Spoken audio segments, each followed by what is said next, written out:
नमस्कार दोस्तों,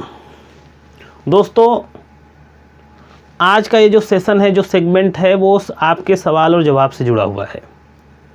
मेरे सब्सक्राइबरों की संख्या कम है, लेकिन उसमें से कुछ सब्सक्राइबर ऐसे हैं जो काफ़ी रुचि रखते हैं और उनमें जानने की इच्छा शक्ति है।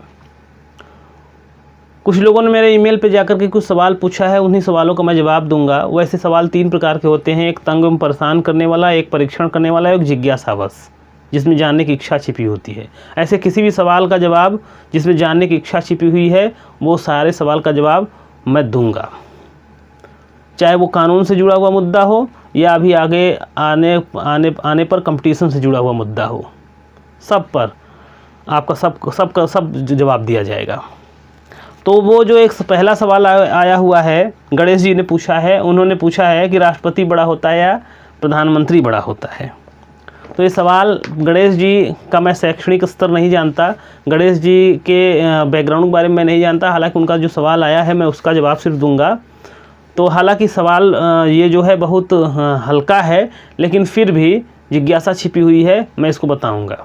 तो गणेश जी, आप सुन लीजिए कि पद में राष्ट्रपति बड़ा होता है, जबकि जिम्मेदारी में प्रधानमंत्री बड़ा होता है। हस्ताक्षर में राष्ट्रपति बड़ा होता है, लेकिन कार्य के बोझ में प्रधानमंत्री बड़ा होता है। पद में राष्ट्रपति इसलिए बड़ा होता है कि वो प्रधानमंत्री से संविधान ने उसे ऊंचा बनाया हुआ है। सारे कार्यभार राष्ट्रपति के नाम से किए जाते हैं, लेकिन सारे कार्य प्रधानमंत्री या उसका कैबिनेट करता है, इसलिए कार्यभार में, जिम्मेदारियों में प्रधानमंत्री बड़ा होता है। तो संभवतः आपका सवाल का जवाब मिल गया होगा। दूसरा सवाल पूछा है हमसे संदीप जी ने। इनका सवाल काफ़ी रोचक है। वो पूछते हैं कि क्या कॉमन मैन देवा की अदालत लगा सकता है, जैसे सनी देओल लगाया करते थे किसी फिल्म में। तो संदीप जी, आपके सवाल को में भी जिज्ञासा छिपी हुई है, इसका जवाब आपको ज़रूर मिलेगा। संदीप जी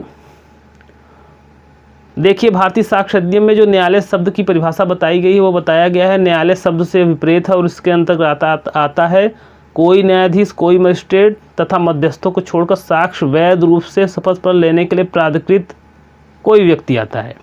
यानी जिसको सरकार साक्ष्य वैध रूप से लेने के लिए प्राधिकृत कर रखा है, जिसको सरकार ने, वही न्यायालय लगा सकता है, वही न्यायालय जज के रूप में न्यायालय में बैठ सकता है। तो कोई कॉमन मैन देवा की अदालत की तरह अदालत नहीं लगा सकता और किसी को न्याय नहीं दे सकता। न्याय करना न्यायालय का काम है। ये काम हमारे संविधान ने न्यायपालिका को दे रखा है। उसके बाद तीसरा सवाल एक आया है। ये सवाल पूछा है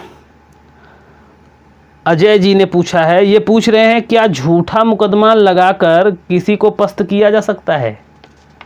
तो झूठा मुकदमा लगाकर प्रस्त करने का जो आपका ख्वाब है अजय जी, ये बहुत खतरनाक है। तो आपका जवाब यही है कि झूठ होता है। सच परेशान होता है लेकिन हारता नहीं। झूठ कुछ देर के लिए हावी हो सकता है, लेकिन वो टिकता नहीं। तो झूठा मुकदमा कभी टिक नहीं सकता। और कड़ियाँ जोड़नी होती हैं, 1-2 परिस्थितियों पर सज़ा नहीं मिल जाती, कई कड़ियाँ जोड़नी पड़ती हैं। और झूठ कहीं न कहीं उन कड़ियों में सेट नहीं हो पाता। तो वो झूठा मुकदमा कहीं से भी जो है वो टिक नहीं पाएगा। उसके अलावा आपको ये भी बता दूं कि अगर झूठा मुकदमा लगाने पर मुकदमा झूठा आपका साबित हो गया, तो विद्वेषपूर्ण अभियोजन के लिए आपको सज़ा भी दी जा सकती है और साथ ही साथ पीड़ित पक्षकार को जुर्माना के रूप में या भरपाई के रूप में भरपाई भी की जा सकती है। क्षतिपूर्ति भी उसको पीड़ित पक्षकार को दी जा सकती है। तो आप जो है झूठा मुकदमा न किसी के ऊपर लगाएं। तो दोस्तों, अगर आपका भी ऐसा कोई सवाल हो तो आप भी पूछ सकते हैं कमेंट बॉक्स में जा कर के। अगर आपको ये वीडियो पसंद आया है तो इस चैनल को लाइक करें, सब्सक्राइब करें और ज़्यादा से ज़्यादा शेयर करें, जिससे इस तरीके की वीडियो और मैं आपको लाता रहूं। नमस्कार दोस्तों।